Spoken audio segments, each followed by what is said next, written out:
నమస్కారం n times కి స్వాగతం. హెడ్లైన్స్ చూద్దాం. పోలీస్ శాఖలో ఉద్యోగాలు భర్తీ చేస్తాం. 15 రోజుల్లో 15,000 ఉద్యోగాలు కల్పిస్తామన్న రేవంత్.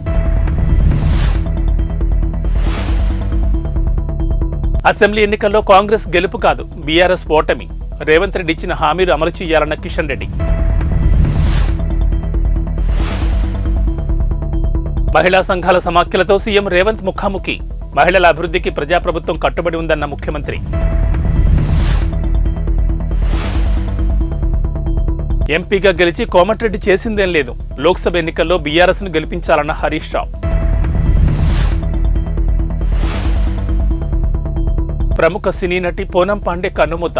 క్యాన్సర్ వ్యాధితో బాధపడుతూ మృతి. రాష్ట్రంలో పోలీస్ శాఖలో ఖాళీగా ఉన్న 15,000 ఉద్యోగాలను 15 రోజుల్లో భర్తీ చేస్తామన్నారు సీఎం రేవంత్ రెడ్డి. బిల్లా రంగాలు ఎంతమంది అడ్డం వచ్చినా, ఎన్ని శాపనార్థాలు పెట్టినా 15 రోజుల్లో 15,000 కానిస్టేబుల్ ఉద్యోగాలు భర్తీ చేస్తామన్నారు. బీఆర్ఎస్ ప్రభుత్వం నిరుద్యోగుల గురించి పట్టించుకోలేదన్నారు సీఎం. ఎంతసేపు తన కొడుకు బిడ్డల పదవుల గురించి ఆలోచించిన కేసీఆర్ నిరుద్యోగుల గురించి ఏనాడూ ఆలోచించలేదని విమర్శించారు.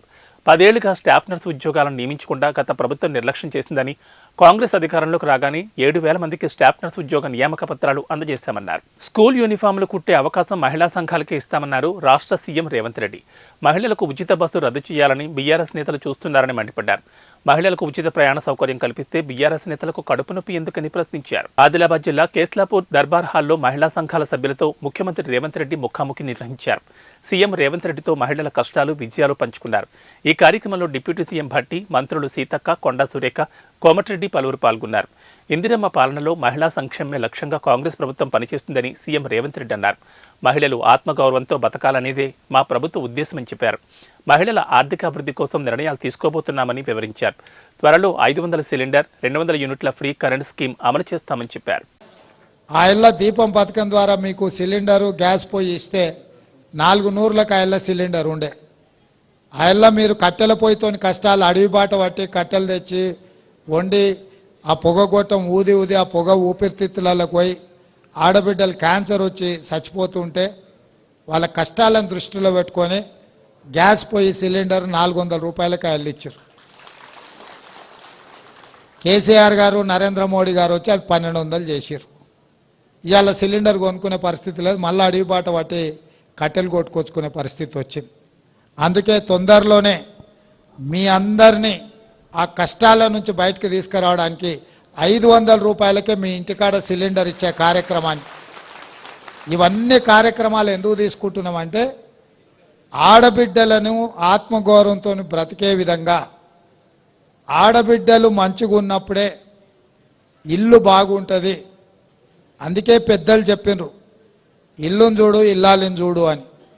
ఇల్లు ఉండే విధానాన్ని బట్టి ఇల్లాలు ఆలోచన కానీ ఇల్లాలు విధానము మనకు అర్థమవుతుందని తొందరలోనే మీకు 500 రూపాయలకే సిలిండర్ ఇవ్వడానికి మన కోశాధికారి, మన ఆర్థిక మంత్రి బట్టి విక్రమార్క గారు తొందరలోనే మనకు అనుమతి ఇవ్వబోతున్నాడు. తొందరలోనే ప్రియాంక గాంధీ గారిని పిలుచుకొని 1,00,000 మంది ఆడబిడ్డల్ని అందరం ఒక్క దగ్గర కూర్చొని ఈ 500 రూపాయలకే సిలిండర్ కార్యక్రమాన్ని కూడా మనం ముందుకు తీసుకెళ్దామని చెప్పి మీ అందరికీ నేను ఈ సందర్భంగా విజ్ఞప్తి చేస్తున్నా. అదేవిధంగా ఇంటి కరెంటు బిల్లు కూడా ఈరోజు విపరీతంగా వస్తుంది. కష్టపడి గ్రూపులలో మీరు మిగిలించుకున్నది కరెంటు బిల్లుకే పోతుంది. అందుకే తొందరలోనే 200 యూనిట్ల వరకు గత సంవత్సరం మీరు ఎంత విద్యుత్ వాడుకున్నారో రాబోయే సంవత్సరం ఆ స్థాయిలో మీకు ఉచితంగా ఇంటి కరెంటు బిల్లులు కట్టాల్సిన పని లేకుండా మీకు అందరు కూడా ఉచితంగా విద్యుత్ ఇవ్వాలని 200 యూనిట్ల వరకు. ఎందుకంటే కరెంటు బిల్లు పైసలు ఇంటి ఆమెనే కట్టమంటాడు. ఆయనకి ఏదన్నా వస్తే పోయి బెల్ట్ షాప్ కాడ ఇచ్చొస్తాడు, కానీ కరెంటు బిల్లు అయితే కట్టాడు. అంతేనా? గత అసెంబ్లీ ఎన్నికల్లో బీఆర్ఎస్ కేసీఆర్ మీద ఉన్న కోపంతోనే ప్రజలు కాంగ్రెస్ ను గెలిపించారని అన్నారు బీజేపీ రాష్ట్ర అధ్యక్షుడు కిషన్ రెడ్డి. వాస్తవానికి ఇది బీఆర్ఎస్ ఓటమి తప్ప కాంగ్రెస్ గెలుపు కాదన్నారు. బీఆర్ఎస్ పోయి కాంగ్రెస్ అధికారంలోకి వస్తే ఏదో మార్పు వస్తుందని అనుకోవడం లేదన్నారు. ఎన్నికల టైంలో రేవంత్ రెడ్డి గ్రామాన తిరుగుతూ బీఆర్ఎస్ ఎమ్మెల్యేల మీద ఆరోపణలు చేశారని, కాంగ్రెస్ అధికారంలోకి వస్తే బీఆర్ఎస్ అవినీతిపై విచారణ చేస్తామని చెప్పారని, కానీ ఇప్పుడు డూప్ ఫైటింగ్ చేస్తున్నారని కిషన్ రెడ్డి ఎద్దేవా చేశారు. కేసీఆర్ సీఎంగా ఉన్న సమయంలో హైదరాబాద్ రింగ్ రోడ్ చుట్టూ జరిగిన భూ లావాదేవీలపై విచారణ జరిపించాలని కిషన్ రెడ్డి డిమాండ్ చేశారు. వచ్చే పార్లమెంట్ ఎన్నికల్లో ప్రజలను బీజేపీని గెలిపించేందుకు సిద్ధంగా ఉన్నారని అన్నారు. అత్యధిక స్థానాలు తెలంగాణ నుంచి గెలుస్తామని కిషన్ రెడ్డి ధీమా వ్యక్తం చేశారు. అందరికీ నమస్కారం. ఈరోజు ఖమ్మం జిల్లాలో అనేక సంవత్సరాలుగా కాంగ్రెస్ పార్టీలో పనిచేసి కాంగ్రెస్ పార్టీ పిసిసి సెక్రటరీగా ఉన్నటువంటి అంకిరెడ్డి సుధీర్ రెడ్డి గారు ఈరోజు వారి స్నేహితులతో మద్దతుదారులతో కలిసి బీజేపీలో చేరారు. ఈ ఫిబ్రవరి నెల చాలా పెద్ద ఎత్తున గ్రామ స్థాయి నుంచి కూడా రాష్ట్ర స్థాయి వరకు కూడా బీజేపీలో మరి చేరికలకు సంబంధించినటువంటి కార్యాచరణను అమలు చేయబోతా ఉన్నాం.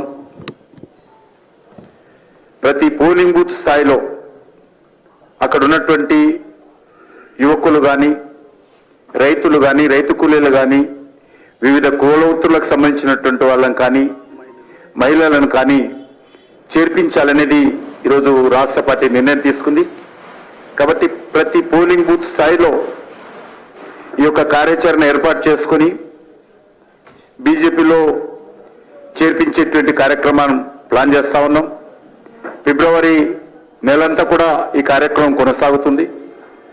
దీనికి సంబంధించి అనేక రకాల కార్యక్రమాలకు చేరికలకు సంబంధించి ప్రతి నాయకుడు కూడా 24 గంటల పాటు గ్రామంలో ఉండేటువంటి కార్యాచరణ ప్రణాళిక రూపొందించుకుని ఆ గ్రామంలో ఉన్నటువంటి యూత్ అందరినీ కలిసి కొత్త వాళ్ళందరినీ చేర్పించేటువంటి కార్యక్రమం చేపడతా ఉన్నాం. నేను ఈ సందర్భంగా తెలంగాణ సమాజాన్ని కూడా కోరుతా ఉన్నాను. తెలంగాణలో 10 సంవత్సరాలు టిఆర్ఎస్ పాలన చూశాము. అంతకుముందు అనేక సంవత్సరాలు కాంగ్రెస్ పార్టీ పాలన చూశాము. ఇప్పుడు మళ్ళీ మరి కేసీఆర్ మీద కోపంతో, కేసీఆర్ కుటుంబం మీద కోపంతో, కేసీఆర్ యొక్క అహంకారపూరితమైనటువంటి పాలన మీద కోపంతో వాళ్ళు ప్రత్యామ్నాయంగా కాంగ్రెస్ ఎంచుకున్నారు. వాస్తవంగా కాంగ్రెస్ గెలవడం కాదు, టిఆర్ఎస్ను ఓడించారు ప్రజలు. అయితే ఈ రాష్ట్రంలో టిఆర్ఎస్ పై కాంగ్రెస్ వచ్చినా పెద్దగా పాలనలో మార్పు వస్తుందని అనుకోవడం లేదు. సమస్యలు ఏవో పరిష్కారం అవుతాయని మేము అనుకోవడం లేదు. ఎందుకంటే కాంగ్రెస్ చరిత్ర మనకు తెలుసు. మరి ఈరోజు అధికారంలో రాకముందు కేసీఆర్ కుటుంబం యొక్క అవినీతి లేక బీఆర్ఎస్ పార్టీ ఎమ్మెల్యేల అవినీతి పైన చాలా పెద్ద ఎత్తున ఊరూరుకోయి మాట్లాడారు కాంగ్రెస్ పార్టీ నాయకులు, నేటి ముఖ్యమంత్రి రేవంత్ రెడ్డి గారు. ప్రతి ఎమ్మెల్యే గురించి, ప్రతి మంత్రి గురించి ఆయా అసెంబ్లీలకు వెళ్ళి దర్యాప్తు చేపిస్తాము, జైళ్లకు పంపిస్తాము అని చెప్పి చాలా పెద్ద ఎత్తున ప్రజలకు ఆ రోజు చెప్పారు. జనగామ బీఆర్ఎస్ మాజీ ఎమ్మెల్యే ముత్తిరెడ్డి యాదగిరెడ్డి మరో వివాదంలోకి ఎంట్రీ ఇచ్చారు. దళిత బంధు ఇప్పిస్తానని 67 మంది దళితుల నుంచి ముత్తిరెడ్డి ₹1,00,000 తీసుకున్నాడని ఆరోపిస్తూ నర్మెట్ట మండలంలోని ముత్తిరెడ్డి ఫామ్ హౌజ్ను బాధితులు ముట్టడించారు. జనగామ మాజీ ఎమ్మెల్యే ముత్తిరెడ్డి యాదగిరెడ్డి దళిత బంధు ఇప్పిస్తానని చెప్పి డబ్బులు తీసుకుని మోసం చేశారంటూ ఆ నియోజకవర్గానికి చెందిన 67 మంది బాధితులు ఆరోపించారు. దళిత బంధు రానందున తన డబ్బులు తిరిగి ఇవ్వాలని అడిగితే అనుచరులతో బెదిరింపులకు పాల్పడుతున్నారని తెలిపారు. ఈ మేరకు నర్మెట్ట మండలంలోని ముత్తిరెడ్డి ఫామ్ హౌజ్ను బాధితులు ముట్టడించారు. ఒకరిద్దరికే దళిత బంధు మంజూరైందని, ఆ డబ్బులు రావాలంటే ₹1,00,000 తమకు ఇవ్వాలని అప్పటి ఎమ్మెల్యే ముత్తిరెడ్డి డిమాండ్ చేశారని బాధితులు తెలిపారు. దీంతో తాము నర్మెట్ట మండలంలోని మాజీ ఎమ్మెల్యే ముత్తిరెడ్డి ఫామ్ హౌజ్ను ముట్టడించామని తెలిపారు. బాధితులను పోలీసులు అడ్డుకున్నారు. లిఖితపూర్వకంగా ఫిర్యాదు చేస్తే న్యాయం చేస్తామని పోలీసులు హామీ ఇవ్వడంతో బాధితులు ఆందోళనను విరమించారు. ఈ ప్రజల సమక్షంలో మా మహిళల సమక్షంలో నిజంగా ఆశీర్వదించాలని చెప్పి 100% కోరుకుంటున్నాను.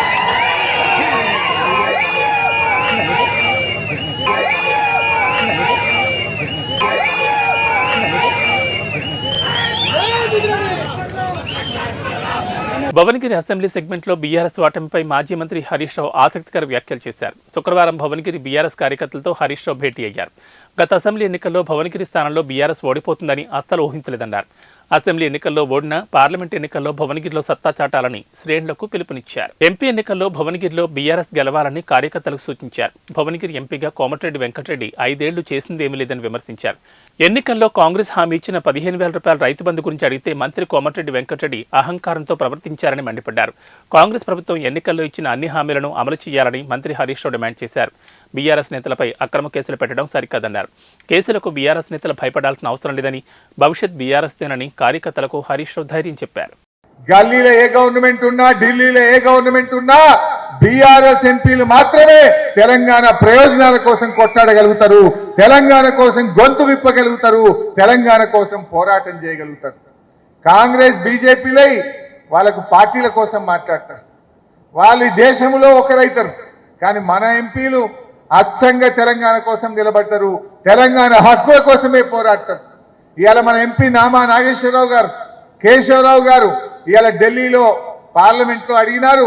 అదే విధంగా కేంద్ర మంత్రిని కలిసి కేఆర్ఎంబీకి ఎట్లా ప్రాజెక్టులు తీసుకుంటారు, దాన్ని తీసుకునే ముందు మా నీటి వాటా తేల్చండి, మా హక్కులు తేల్చండి అని చెప్పి ఇలా గట్టిగా మన ఎంపీలు ఢిల్లీలో అడిగినారు. అదే కాంగ్రెస్ వాళ్ళు అడుగుతారా? వాళ్ళతో అవుతుందా? దయచేసి మీరు ఆలోచన చేయాలి. నేను ఇంకెక్కువ విషయాల్లోకి పోను, కానీ రేపు రాబోయే రోజుల్లో రేపు స్థానిక సంస్థల ఎలక్షన్లు వస్తాయి, సర్పంచ్ కానీ ఎంపీటీసీ కానీ కౌన్సిల్ ఎలక్షన్లు వస్తాయి. అప్పుడు కూడా తప్పకుండా పార్టీ మీ వెన్నంటి ఉంటుంది. మిమ్మల్ని గెలిపించుకోవడానికి అన్ని రకాల సహాయ సహకారాలు కూడా అందజేస్తామని మనం చేస్తా ఉన్నాం. నిజానికి మీ వరకు పెద్ద కష్టం కాదు. కర్ణాటకలో నేను ఎవరో వస్తే నేను మాట్లాడినా, కర్ణాటకలో కాంగ్రెస్ పార్టీ పాస్ అయిపోయిందట. ఆడ 8 నెలలు అయింది కాంగ్రెస్ గవర్నమెంట్ వచ్చి, గ్యారంటీలు అమలు కాలే. ఇలా 28 ఎంపీల్లో కాంగ్రెస్ ఎన్ని గెలుస్తుందంటే 4-5 గెలిస్తే ఎక్కువ అంటున్నారు కర్ణాటకలో. ఎందుకు? 8 నెలలు అయింది, జనానికి కాంగ్రెస్ నిజస్వరూపం బయటపడ్డది. మన దగ్గర కూడా 2 నెలలు అయింది. ఇంకొక 6 నెలలు అయినాక గిట్ట పార్లమెంట్ ఎలక్షన్ వస్తేనా మజా ఉంటుండే. కానీ మీ ఎన్నికల వరకు మాత్రం 6 నెలలు అవుతుంది. ఎట్లా? మీరు ఎంపీటీసీ కౌన్సిలర్లు నిలబడే వరకు కాంగ్రెస్ వాళ్ళు ఊళ్ళలో తిరుగుడే కష్టమవుతుంది. వాళ్ళ హామీలు నిలబెట్టుకోకలేరు వాళ్ళు. ఆ హామీలు అమలు కాకపోతే తప్పకుండా ప్రజలు మిమ్మల్ని అందరినీ గుర్తుపట్టి పిలిచి బీఆర్ఎస్ పార్టీ నాయకులను గెలిపించుకునేటువంటి పరిస్థితి ఉంటుంది. భవిష్యత్తు మనకే ఉంటుంది. అందువల్ల మనము ధైర్యంగా ఉందాం. ఎవరికైనా ఏదైనా ఇబ్బంది వచ్చినా, అక్రమంగా కేసులు పెట్టినా, కార్యకర్తల్ని వేధించినా జగదీష్ అన్నకో శేఖర్ అన్నకో మీ జిల్లా అధ్యక్షులు వారికి చెప్పండి. ఆ పార్టీ అన్ని రకాలుగా మీకు అండదండగా ఉంటుంది. అవసరమైతే మేమే అందరం మీ దగ్గరికి వచ్చైనా మిమ్మల్ని కాపాడుకుంటాం, మీకు రక్షణగా నిలబడతాం. భయపడాల్సిన అవసరం లేదు. భవిష్యత్తు ఖచ్చితంగా మనకే ఉంటుంది. ఇది ఒక తాత్కాలికమైనటువంటి ఒక విరామం లాంటిదే. ధైర్యంగా పోదాం. మనం అధికార పక్షమైనా ప్రతిపక్షమైనా మనం ప్రజల పక్షాన్నే ఉందాం. అధికారంలో ఉంటే ఆ రోజు ప్రజలకు ఏం కావాలో చేసినాం.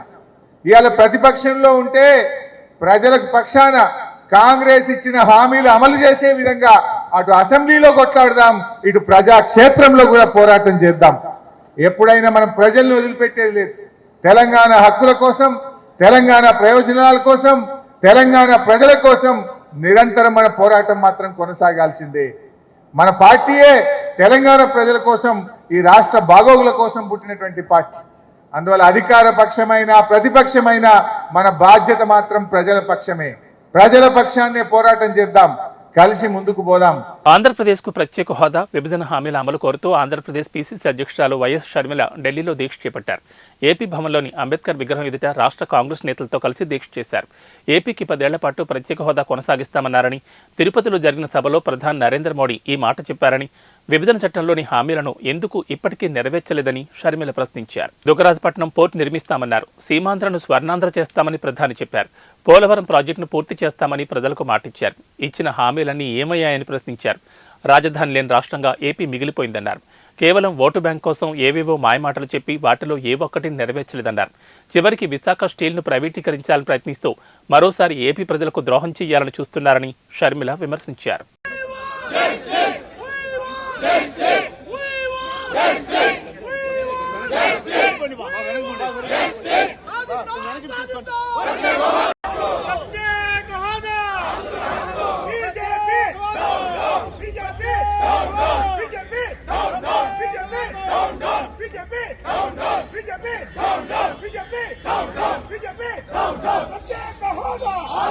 సైబర్ నేరాల కట్టడికి సైబర్ క్రైమ్ బ్యూరో ఎంతో కృషి చేస్తోందని హైదరాబాద్ సిపి కొత్తకోట శ్రీనివాసరెడ్డి అన్నారు.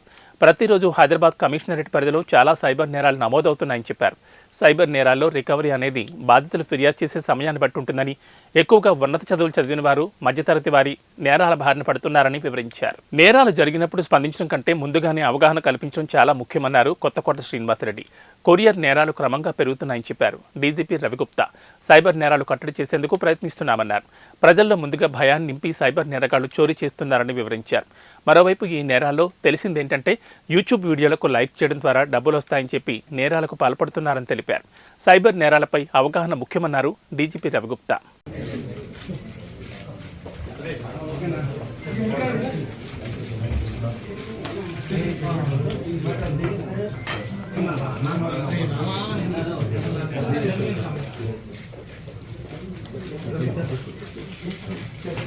Thank you so much and thank you so much.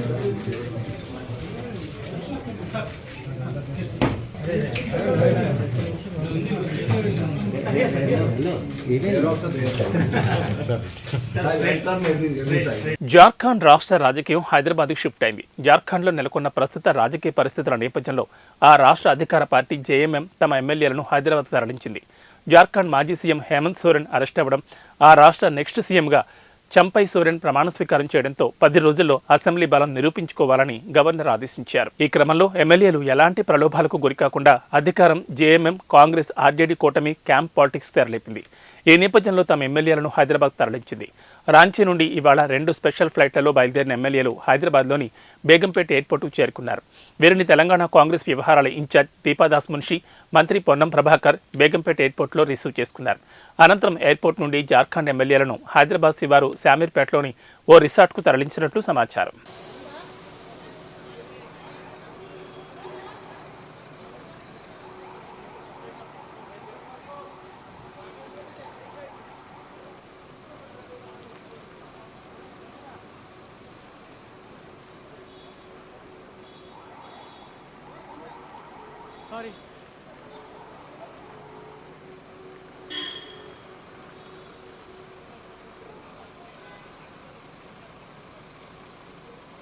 ఫ్యాన్స్లో, రాజకీయ వర్గాల్లో తమిళ ప్రజల్లో ఉన్న అనుమానాన్ని అగ్ర కథానాయకుడు దళపతి విజయం ఇవాళ నిజం చేశారు. ఎట్టకేలకు రాజకీయ అరంగేట్రం చేస్తున్నట్లు అధికారికంగా ప్రకటించారు. తమిళగ వెట్రి కళగం పేరుతో పార్టీని స్థాపించారు. ఈ విషయాన్ని స్వయంగా విజయ్ సోషల్ మీడియా వేదికగా అనౌన్స్ చేశారు. ఈ క్రమంలో మరికొన్ని కొత్త అనుమానాలు పుట్టుకొస్తున్నాయి. తమిళనాడులో 2026లో జరిగే అసెంబ్లీ ఎన్నికలే లక్ష్యంగా పార్టీ పెడుతున్నట్లు తెలిపారు విజయ్. ఈ క్రమంలో 2 నెలల్లో జరగబోయే లోక్సభ ఎన్నికల్లో విజయ్ పార్టీ మద్దతు ఎవరికి ఉండబోతుందనే వార్తలు విస్తృతమయ్యాయి. ఈ వార్తలకు కూడా విజయ్ క్లారిటీ ఇచ్చారు. చాలా క్లియర్గా రాబోయే పార్లమెంట్ ఎన్నికల్లో తాము పోటీ చేయడం లేదని ప్రకటించారు. అంతేకాదు తాము ఎవరికీ మద్దతు ఇవ్వడం లేదని తెలిపారు. తమిళనాడులో అవినీతి పాలన కొనసాగుతోందని ఆరోపించారు.